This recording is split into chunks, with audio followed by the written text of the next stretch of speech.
Hello, আসসালামু আলাইকুম। আমি আপনাদের কাছে আজকে কিছু খাতা তুলে ধরবো আমি। আ সম্পূর্ণভাবেই তুলে ধরার চেষ্টা করব ৫ম শ্রেণীর। ইতিমধ্যে আপনারা জেনেছেন যে সোনারতরী ক্যাডেট স্কুলে ২য় সাময়িক পরীক্ষা আ চলমান রয়েছে। আ ইংরেজি খাতাটা আপনাদের সামনে একটু তুলে ধরবো আমি। আপনারা পর্যায়ক্রমে খাতাগুলো দেখবেন। আ ৫ম শ্রেণীর ১ম পরীক্ষা ইংলিশ পরীক্ষা হয়েছে। এটি ইংলিশ খাতায় আপনাদের সামনে আজকে প্রেজেন্ট করব। আপনারা দেখতে পাচ্ছেন যে এটি শিক্ষার্থীর নাম হলো শরণ। Answer to the question number 1 আপনার ১ নাম্বারের যেটা আইটেম আছে আমাদের বলা হয় চুজ দ্য বেস্ট অ্যান্সার। এখানে কিন্তু সুন্দর করে লিখছে এ থেকে ই পর্যন্ত ৫ টি। এরপরেই আপনারা দেখেন আবার answer to the question number 2 ২ নাম্বারে আছে আপনার যে আইটেমগুলো আছে সেটাও সুন্দর করে লিখছে। এরপরে আসেন ৩ নাম্বার লেখার ধরনগুলো দেখবেন। লেখার যে প্রসেস খাতা মার্জিন হইতে খাতা লেখার যে প্রসেস মেইনটেইন করে ৫ম শ্রেণী শিক্ষার্থী লিখতে পেরেছে বা লিখছে সেই ধরনগুলো আপনারা দেখবেন।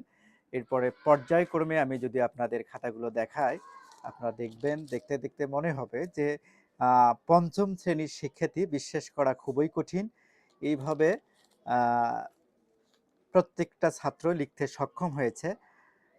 আমি এর আগেও বলছিলাম অনেক ভিডিওতেই যে আমাদের সোনারতরী ক্যাডেট স্কুলের সকল শিক্ষক স্টাফ অত্যন্ত পরিশ্রম করে থাকে। আমি তাদের সর্বদা নিয়ে একটা প্রশিক্ষণের ব্যবস্থা করে থাকি। আমি নিজেই আমরা আলোচনার সাপেক্ষে সবসময় শিক্ষা পদ্ধতির কার্যক্রম আমরা পরিচালনা করে থাকি। আমি দেখালাম স্মরণ একজনের খাতা দেখালাম। তারপরে আসেন ফাতেমা আক্তার। আপনারা এখানেও লক্ষ্য করতে পারতেছেন। দেখেন লেখার ধরনগুলো দেখেন। এখানেও answer to the question number 1 ১ নাম্বারের সিরিয়াল মেইনটেইন করে লিখছে। তারপরে আসেন ২ নাম্বার। আপনার পরের পেজেও দেখেন লেখার প্রসেস এরপরে আপনারা লক্ষ্য করতে পারতেছেন। এইভাবে যদি বলে থাকি আমি আপনাদের যদি সামনে খাতাগুলো প্রেজেন্ট করে থাকি আমি, আপনারা দেখবেন যে প্রত্যেকটা স্টুডেন্টের লেখা একদম আ সুন্দর, স্বচ্ছ, স্পষ্ট এবং কাছাকাছি। পরের খাতাটা দেখেন এখানে যে মোসাম্মাদ নুসরাত। এখানেও সেম ক্যাটেগরি।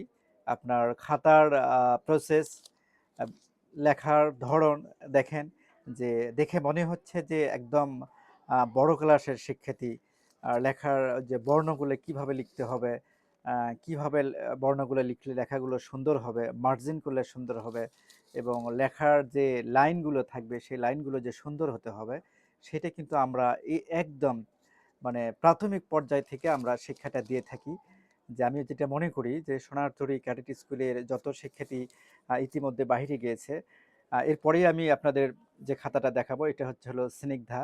এখানেও খাতাটা দেখেন যে ১ number answer to the question number 1, answer to the question number 2 যেভাবে লিখছে দেখে বুঝতে পারবেন না যে আসলে কোনটা কার হাতের লেখা। ওপরে নাম না দেখলে বোঝা খুব কঠিন। একইবারে প্রত্যেকটা শিক্ষার্থীর হাতের লেখাগুলো একদম, একদম কাছাকাছি। তা আসলে আমি বরাবরই বলে থাকি যে সোনারতরী ক্যাডেট স্কুল কর্তৃপক্ষ যথেষ্ট শ্রম দিয়ে থাকে আমার নেতৃত্বে। আমি এটা দেখবেন পরে যেটা খাতা নিলাম এটা মোসাম্মদ আইরিন আক্তার রিমু সেম ক্যাটেগরি। আমি যেটা চিন্তাভাবনা করে থাকি যে আমার এখানে প্রত্যেকটা অভিভাবক বিশেষ করে অর্থ খরচ করে এই সোনারতরী ক্যাডেট স্কুলে ছাত্রছাত্রী ভর্তি করাইছে। সবাই জানে এখানকার পড়ালেখার মান ভালো। যার কারণেই এখানে অনেক শিক্ষার্থী ভর্তি হয়ে থাকে।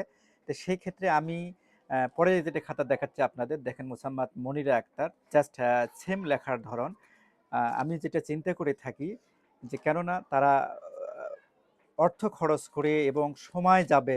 আমি যদি সঠিক সময়ে শিক্ষাটা না দিতে পারি, তাহলে এটা আমাদের একটা মানে ঠিক হবে না। সেক্ষেত্রে আমি শিক্ষকদের সঙ্গে সবসময় এই নৈতিক বিষয়গুলো নিয়ে কথা বলে থাকি।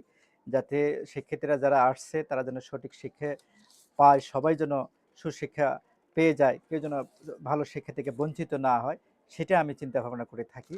আপনারা সকলেই জানেন আ পরে যে খাতা দেখাবো এটা হলো মোসাম্মদ সাদিয়া আক্তার। আপনারা জানেন সকলের কিন্তু হলো ধারণ ক্ষমতা কিন্তু এক নয়। ব্রেন আছে, কিন্তু ধারণ ক্ষমতা কিন্তু সবার এক নয়। কিন্তু আমি শিক্ষকদের এমনভাবে প্রশিক্ষণ দিয়ে থাকি বা আলোচনা করে থাকি, তারা সেইভাবে কাজ করে থাকে যে আমার কথা একটাই, যে সবার ব্রেন বুদ্ধি ধারণ ক্ষমতা এক না হইলেও আপনাদের সর্বদা চেষ্টা করতে হবে।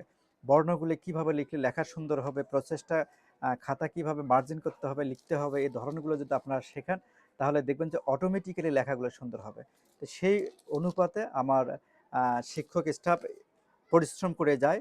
পরিশ্রমের ফলাফল এটা। পরে আমি যেটা দেখাবো, মোসাম্মদ আলপনা আক্তার। আপনারা শুধু পর্যায়ক্রমে দেখেন, খাতা দেখে বুঝতে পারবেন না আসলে খাতাটি কার, একদম নাম দেখলেই বোঝা সম্ভব। এই যে একই ক্যাটাগরির লেখা। তো আসলে আমি যেটা চিন্তা ভাবনা করে থাকি, প্রাথমিক পর্যায়ে এখানে বিশেষ করে ভর্তি করায় আর ভালো কিছু পাওয়ার জন্য। তো সেক্ষেত্রে আমি সর্বদা চেষ্টা করে থাকি সুশিক্ষাটাই দিয়ে থাকি। যার কারণে কিন্তু আমার ছাত্রর এখানে সমস্যা হয় না। এখানেও দেখেন, এটা যেটা নিলাম আমি, মোসাম্মদ রুহি আক্তার এর খাতাটাও দেখেন, একদম একদম বড় মানুষের মতো লেখা, একদম বড় মানুষের মতো লেখা।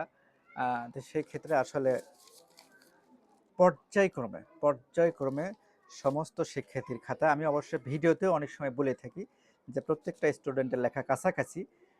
এটা বলার উদ্দেশ্য যে আসলে কিভাবে হয় মানে ভালো, সেই বিষয়গুলো আপনাদের আমি দেখাচ্ছি। কারণ আসলে এটা কিন্তু চেষ্টা করতে হবে যে আমার কথা যে যেখানেই প্রতিষ্ঠান চালাক না কেন, তাদের উচিত হবে যে শিক্ষার্থীদের ভবিষ্যৎ নিয়ে চিন্তা ভাবনা করা, তাদেরকে সুশিক্ষা দেওয়ার। তাদের ভিতর যদি নৈতিকতাবোধ বা দায়িত্ববোধ যদি থেকে থাকে, আমার কথা সবাই সুশিক্ষা দিবে। প্রত্যেকটা ছাত্র যেখানেই পড়ুক না কেন, সেখান থেকেই ভালো কিছু করতে সক্ষম হবে। আপনারা ইতিমধ্যে জেনেছেন যে এটা কিন্তু যেগুলো দেখাচ্ছে পঞ্চম শ্রেণীর শিক্ষার্থীর খাতা। জেনেছেন যে বাংলাদেশে কিন্তু যেহেতু মানে রাজনৈতিক সরকার নেই, অনির্বাচিত কিছু উপদেষ্টা দেশ পরিচালনা করতেছে। আসলে এরা কিন্তু দেশ পরিচালনার ক্ষেত্রে একদম অজ্ঞ বলবো আমি। যে প্রাথমিক যে সংগঠন আছে, তারা যে তাদের উপর একটু মানে বল প্রয়োগ করবে, যে ভালো করে শিক্ষা দিতে হবে সঠিকভাবে, মানে স্কুলে উপস্থিত থেকে মানে দায়িত্বশীলভাবে পড়ালেখা করাতে হবে, সেই বিষয়ে গুরুত্ব না দিয়ে তারা একটা বৈষম্যমূলক নীতি বাস্তবায়ন করেছে। ইতিমধ্যে আপনারা জেনেছেন যে তাদের বৈষম্য নীতিটা হচ্ছে যে শুধু সরকারি প্রাথমিক বিদ্যালয়গুলো পরীক্ষা দিতে পারবে, বেসরকারি প্রতিষ্ঠানের শিক্ষার্থী পরীক্ষা দিতে পারবে না। আপনারা দেখেন কেন তারা এই বৈষম্য নীতি পাশ করলো, এই যে এই কারণে। আমার সোনারতরী ক্যাডেট স্কুল থেকে যখন পরীক্ষা দিতে যায়, আমি প্রত্যেকটা শিক্ষার্থী এইরকম লেখা দেখে যারা হলের দায়িত্বে থাকে তারাও অবাক হয়ে যায়। বিনিময়ে কিন্তু আমার স্কুলের মানে রেজাল্ট কিন্তু বরাবর ভালো হয় আর হওয়া সম্ভব। এই যে দেখেন, এরা যে একটা মানে যে পদ্ধতিটা বাস্তবায়ন করলো, এটা আমি বলবো সবচেয়ে একটা নোংরা, একটা ন্যারো মাইন্ডের সিদ্ধান্ত। পাবলিক পরীক্ষাটা যদি থাকতো, আমার এই সমস্ত শিক্ষার্থী যদি ওই পরীক্ষায় অংশগ্রহণ করতে পারতো, তাহলে এটা প্রত্যেকটা ছাত্র এ প্লাস এবং বৃত্তি পেত। এটা তাদের একটা প্রাপ্য ছিল। তো সেই জায়গায় কি করলো তারা, একটা বৈষম্যমূলক একটা নীতি বাস্তবায়ন করলো। বৈষম্যমূলক নীতি বাস্তবায়ন করে তারা কি করলো, শুধু খালি সরকারি প্রতিষ্ঠান থেকে বৃত্তি পরীক্ষা দিতে পারবে আর বেসরকারি প্রতিষ্ঠান থেকে বৃত্তি পরীক্ষা দিতে পারবে না। এটাই তাদের একটা হিংসাত্মক নীতি। এই বেসরকারি প্রতিষ্ঠানের এগুলো পরীক্ষা দিলে এরা সবাই বৃত্তি পাবে আর তাদের ছাত্র বৃত্তি পাবে না। তা আসলে আমাদের প্রতিষ্ঠানের ছাত্র বৃত্তি পাবে, তাদের ছাত্র বৃত্তি পাবে না কেন?